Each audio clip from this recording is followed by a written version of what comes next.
Lorsque les premiers colons sont arrivés en Amérique, ils ont apporté avec eux, sans le savoir, un animal qui, depuis, a conquis le Québec et le Canada. Cet animal peut paraître insignifiant aux yeux de plusieurs, mais ce travailleur infatigable ne cesse de surprendre. Et on vient de découvrir qu'il est aussi un remarquable constructeur. C'est dans son rond de fleurs que tout a commencé. Jean-Marie Harvey est ingénieur agronome. La terre, les plantes, il connaît. Et pourtant, dans sa plate-bande vivace, il se produisait des événements qui ne pouvaient s'expliquer. Vous voyez que les copeaux de cèdre sont tous ramassés ensemble. Chaque côté, c'est un peu comme nettoyer, il n'y a pas de copeaux. Fait que je me suis demandé dans les premiers temps, comment ça se pouvait. Plutôt troublant. Qu'est-ce qui peut bien s'amuser à déplacer des copeaux de cèdre? La pluie, le vent, Jean-Marie Harvey ne savait que penser. Et pourquoi pas un petit animal? À force de fouiller, il a fini par trouver le coupable, qui s'attaque même aux feuilles fanées des hémérocales. Qu'est-ce qu'on trouve en dessous? Un trou de ver de terre. Sous chaque amoncellement de copeaux, inévitablement, se trouve le trou d'un ver de terre. Jean-Marie Harvey est l'un des premiers à découvrir le comportement inusité des vers de terre, la construction de cabanes.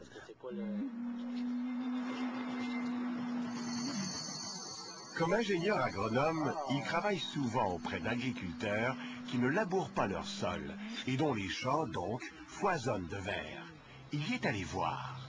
Je suis resté estomaqué. En arrivant au bord du champ, j'ai immédiatement vu des milliers et des milliers de cabanes de vers de terre. Chose que je n'avais jamais observée auparavant. Et pourtant, ces cabanes avaient toujours été là. Personne ne s'y était attardé. Il y a des belles cabanes, hein?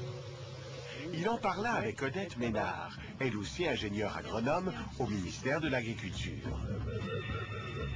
En bonne scientifique, Odette Ménard a voulu s'assurer que ces amoncellements de résidus végétaux étaient bien l'œuvre des vers de terre. Elle a délimité 2 petites parcelles. Les vers de terre n'avaient accès qu'à l'une des 2. Ce qu'on voulait voir, c'est l'impact sur la gestion des résidus par les vers de terre. Donc, ces résidus-là n'ont pas bougé de l'été, finalement. Et ici, ce qu'on voit, c'est que les résidus ont été répartis. Donc, on voit les constructions de cabanes, puis on voit aussi beaucoup les tortillons qui ont été faits par les vers de terre. Donc, ce qui signifie vraiment qu'il y a beaucoup de travail qui a été fait ici. Donc, on a une activité de vers de terre très importante. Les prédateurs des vers de terre sont surtout des oiseaux. Les vers se construisent des cabanes pour se protéger. Ces abris constituent aussi leur garde-manger. Ce qu'on voit ici, là, qu'il y a presque 10 cm de tige qui était rentrée dans le sol, et on voit aussi qu'elle est déjà toute mangée. Personne ne s'était penché sur l'idée de comment ils les font, ces cabanes-là. Et c'est ça qui nous a le plus intrigués. Après, on a été une bonne année à se demander comment ils font ces cabanes-là, comment ils pouvaient transporter des résidus aussi gros que celui-là par rapport à sa grosseur à lui. Et à un moment donné, on a eu l'idée de venir filmer au moment où ils travaillaient. Contrairement à ce que bien des gens pensent, pas besoin de pluie pour que les vers de terre quittent leur monde souterrain. Ils le font toutes les nuits, en catimini, profitant de la noirceur pour travailler. Ça, c'est encore une cabane, puis il y a encore une cabane ici. Regarde, juste là, il y en a un. Vois-tu? Oui. Pas facile de surprendre des vers de terre au travail. L'animal est peureux. À la moindre vibration, il se réfugie rapidement dans son trou. Il est parti. Odette et Jean-Marie viendront plusieurs nuits filmer les vers de terre. Le ver de terre s'active sans jamais perdre contact avec son trou. il manipule des débris plus gros que lui, avec une dextérité remarquable.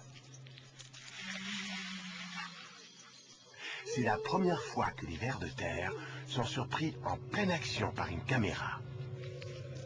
Ce qui est vraiment incroyable, c'est de les voir déplacer des résidus à la surface du sol. Le ver de terre n'a pas de dents, a simplement une bouche, et il arrive par succion à déplacer de très gros morceaux de résidus, ce qui est déjà un exploit.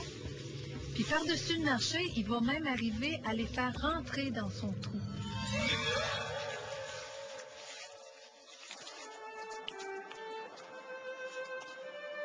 Sous l'œil de la caméra, 2 vers de terre ont délaissé le travail. Collés l'un à l'autre, ils oublient tout pour un long moment de passion. Ces animaux sont hermaphrodites. Chacun possède les 2 sexes. Ce sont les anneaux de reproduction. On voyait simplement une petite oscillation là, des anneaux.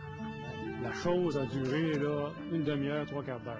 J'étais sûr de filmer quelque chose d'inédit, quelque chose qui n'avait jamais été observé. Lumbricus terrestris, c'est le nom de ce ver, le seul à construire des cabanes. Il perce des galeries verticales qui peuvent atteindre plus de 3 mètres de profondeur et qui persistent pendant 30 ans. Donc ça, c'en est un des gros vers de terre qui fait des trous verticaux dans le sol. Il y en a même 2. Il n'est pas seul. D'autres espèces plus petites vivent aussi dans la terre. Une vraie bénédiction pour les cultures. Jocelyn Michon, producteur céréalier, est fier des cabanes que les vers de terre construisent dans ses champs. Plus il y en a, plus il est heureux. Si vous regardez au sol, là, ici, là, c'est facilement comptable. 1, 2, 3, 4, 5, 6, 7, 8, 9, 10. Tous les petits amoncellements, c'est tous des cabanes de vers de terre. Puis, où est-ce qu'il n'y a pas de résidus, ça a été nettoyé par les vers pour les ramener au-dessus de leur cabane. C'est facile de voir que si on peut imaginer 1 mètre carré, là, qu'il y a facilement 20 à 25 cabanes, peut-être 30 là, dans ce mètre-là. Jocelyn Michon ne laboure pas ses champs pour protéger ses vers de terre. Il peut compter sur une véritable armée, 4 à 5 millions de vers de terre à l'hectare. Ils aèrent le sol, le fertilisent. Et puis, pour chaque gramme de vers de terre, il faut compter 4 grammes de vie microbienne qui enrichissent le sol. Plus il y a de cabanes, plus il y a de vers de terre, plus le sol est en santé. Les vers de terre brassent le sol. C'est ma charrue, en réalité. Le ver va brasser le sol autant qu'une charrue. Et puis, j'ai pas d'équipement, j'ai pas de grosse machinerie. Au niveau de la machinerie, c'est une dépense d'environ 150 000 $ de moins pour moi. Beaucoup moins de carburant. Environ 12 à 13 000 $, peut-être 15 000 $ de carburant de moins que ce que je pouvais faire avant. Fait que c'est beaucoup d'économies par le fait que j'ai beaucoup de vers de terre. Au Québec, 7% des terres cultivées comptent sur le ver de terre pour labourer, aérer et participer à la fertilisation des sols. Aux États-Unis, c'est 15%. On dit qu'avec une population normale de vers de terre, on peut avoir l'équivalent de la couche arable, donc la couche de travail normale d'un sol, complètement digérée par les vers de terre dans un laps de temps aussi court que 5 ans. Oui, puis même transporter un coton de blé d'Inde. Il y a 5 cœurs le ver de terre. Donc quand on dit que quelqu'un a du cœur à l'ouvrage, là, on va pouvoir passer au ver de terre. Mais